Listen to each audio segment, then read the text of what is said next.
Positive ion की maximum energy क्या होगी।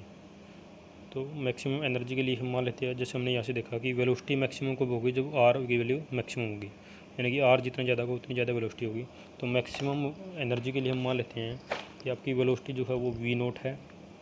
मैक्सिमम वेलोसिटी हम मानते हैं कि उसको हमने वी नोट माना, और रेडियस की मैक्सिमम वैल्यू, मैक्सिमम रेडियस जो माना उसको हम आर नोट मान लेते हैं। तो फिर हम मैक्सिमम एनर्जी कैसे फाइंड करेंगे। तो यहाँ से देखिए, जैसे हमें पता है कि जो सेंट्रीपिटल फोर्स है वो कौन प्रोवाइड कर रहे हैं यहाँ पर, मैग्नेटिक फोर्स। तो लिखेंगे M V naught square divided by R naught is equal to Q V naught और बी। एक वी नोट से वी नोट कैंसिल होगा, this implies V naught is equal to Q B R divided by M. तो यहाँ से हमने we note निकाला है।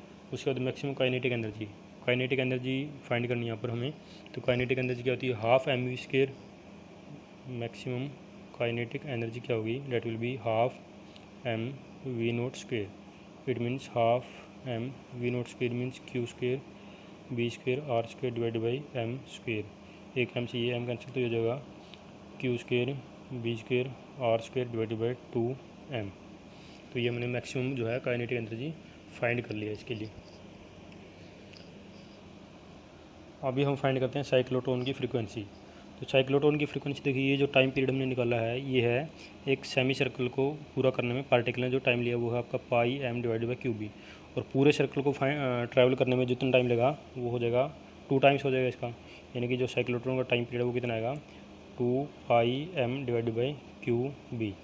और यहाँ पर हमें फाइंड करना है साइक्लोट्रॉन फ्रीक्वेंसी, ठीक है, यानी कि टी जो आया हमारे पास, T is equal to 2 into T ये है।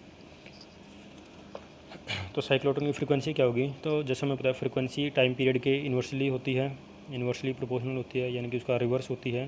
तो साइक्लोट्रॉन की फ्रीक्वेंसी होगी 1/t, और ये होगा आपका 1/t करेंगे तो Q B divide by 2 pi M, ये साइक्लोट्रॉन की फ्रीक्वेंसी होगी।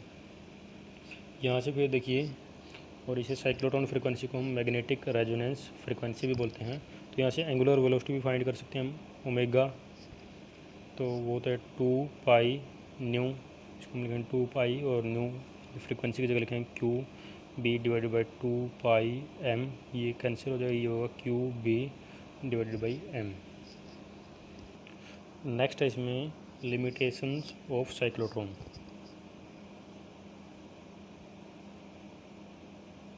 लिमिटेशंस हैं इसकी, देखिए हर एक कोई भी डिवाइस होती है, चार्ज एक्सीलेटर होता है, तो उसकी कुछ ना कुछ लिमिटेशन होती है हर एक डिवाइस की। तो यहाँ पर भी इस डिवाइस की कुछ लिमिटेशंस हैं।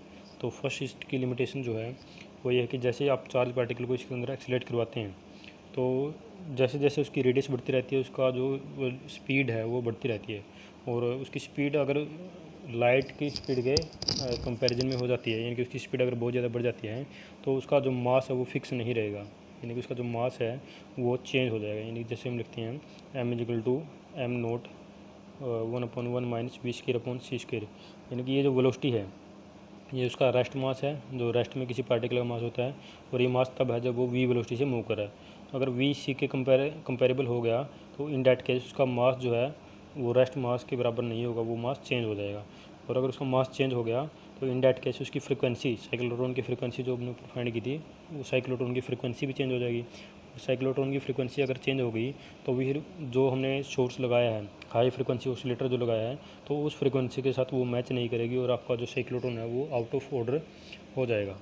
इन डैट केस आपका साइक्लोट्रॉन जो है फेल हो जाएगा, काम नहीं करेगा। दूसरा लिमिटेशन इसकी ये होगी कि साइक्लोट्रॉन में हम सिर्फ पॉजिटिव, एक तो ये है कि हैवी पार्टिकल्स को ही एक्सीलरेट करवा सकते हैं, proton neutron alpha particle etcetera. तो इलेक्ट्रॉन्स वगैरह को, ये जो पार्टिकल हैं जिनका मास बहुत कम होता है, जो लाइट पार्टिकल होते हैं, इनको हम एक्सीलरेट नहीं करवा सकते। इसका रीज़न ये है कि इन केस में, इलेक्ट्रॉन के केस में थोड़ा सा भी इंक्रीज हुआ एनर्जी में तो उसका जो स्पीड है वो बहुत ज़्यादा बढ़ जाएगी और आपका साइक्लोट्रॉन है वो आउट ऑफ ऑर्डर हो जाएगा, वो काम नहीं करेगा क्योंकि वो फ्रीक्वेंसी उसकी मैच नहीं करेगी जो आपने फ्रीक्वेंसी, हाई फ्रीक्वेंसी ऑसिलेटर जो आपने सोर्स लगाया है। तीसरी लिमिटेशन इसकी ये होगी कि ये जो है साइक्लोट्रॉन है ये सिर्फ चार्ज पार्टिकल को ही एक्सीलरेट करवा सकता है, अनचार्ज पार्टिकल को यानी कि न्यूट्रल पार्टिकल को एक्सीलरेट नहीं करवा सकता। ये इसकी 3 लिमिटेशंस हैं।